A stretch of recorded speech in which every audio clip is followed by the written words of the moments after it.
Tuhan bersamamu. Inilah Injil suci menurut Yohanes.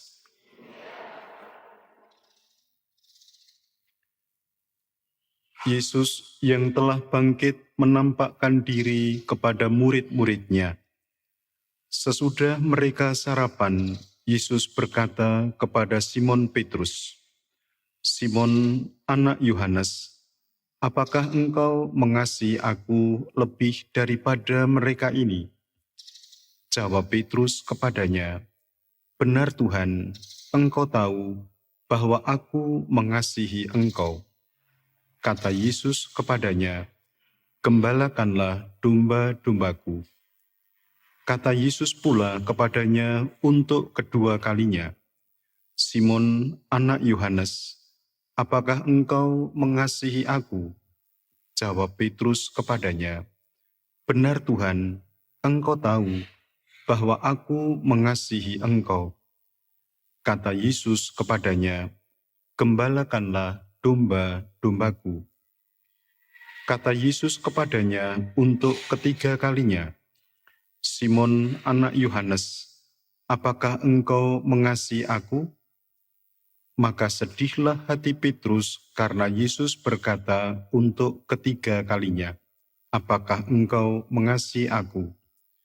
Dan ia berkata kepadanya, "Tuhan, Engkau tahu segala sesuatu. Engkau tahu bahwa aku mengasihi Engkau." Kata Yesus kepadanya, "Gembalakanlah domba-dombaku. Aku berkata kepadamu, sesungguhnya ketika masih muda, engkau sendiri mengikat pinggangmu, dan engkau berjalan kemana saja kau kehendaki.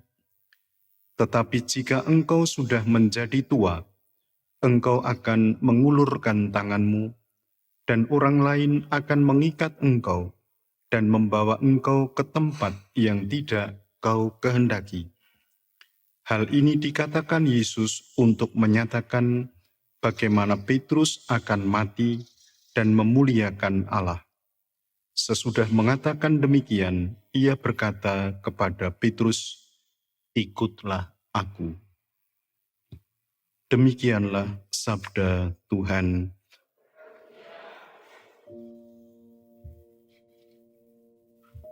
Para saudara yang terkasih di dalam nama Tuhan, panggilan dan perutusan adalah sebuah realita yang tidak akan pernah bisa dipisahkan, di mana orang merasa mengerti adanya suatu panggilan.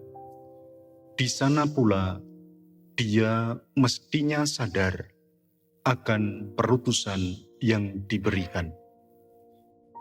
Di dalam kutipan bacaan Injil tadi, kita mendengarkan panggilan tentang Petrus.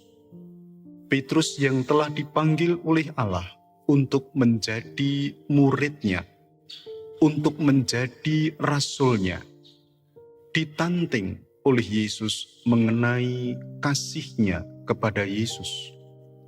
"Apakah engkau mencintai aku?" Dan itu disampaikan sampai 3 kali kepada Petrus.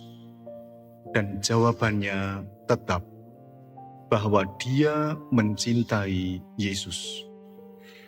3 kali pula Yesus memberikan perutusan kepada Petrus untuk ikut serta menggembalakan domba-dombanya. Artinya, Petrus diberi tugas oleh Yesus untuk meneruskan karya amal kasih Yesus, mewartakan kabar sukacita Yesus kepada siapapun juga. Dan tugas perutusan itu diterima oleh Petrus. Bahkan dengan setia, Petrus melaksanakan tugas perutusan itu. Sebagai manusia, memang dia pernah mengingkari tugas perutusan itu. Tetapi kemudian dia disadarkan kembali oleh Allah dan membangun komitmen baru untuk tetap setia dan ikut serta mewartakan kabar sukacita. Pertanyaannya adalah, apakah kita, Petrus-Petrus kecil di zaman sekarang ini, juga berani menyatakan terus terang kepada Yesus bahwa kita mencintai Yesus? Tetapi cinta bukan soal ungkapan. Cinta adalah soal keputusan dan sikap hidup. Kalau memang kita sungguh mencintai Yesus, berarti kita pun berani untuk ikut serta menghadirkan karya amal kasih Yesus di tengah-tengah hidup kita sehari-hari. Maka Bapak, Ibu, dan para saudara yang terkasih, marilah pada hari ini kita mencoba untuk mencintai orang yang barangkali kurang kita cintai, untuk memperhatikan orang yang barangkali kurang kita perhatikan. Dengan cara kita masing-masing, semoga orang itu pun merasa bahwa kita mencintainya. Orang itu merasa bahwa Allah sungguh menyertai hidupnya. Semoga renungan sederhana ini dapat menjadi inspirasi bagi kita untuk menghadirkan cinta Yesus kepada kita dan cinta balik kita kepada Yesus lewat perbuatan-perbuatan kita. Kemuliaan kepada Bapa dan Putra dan Roh Kudus.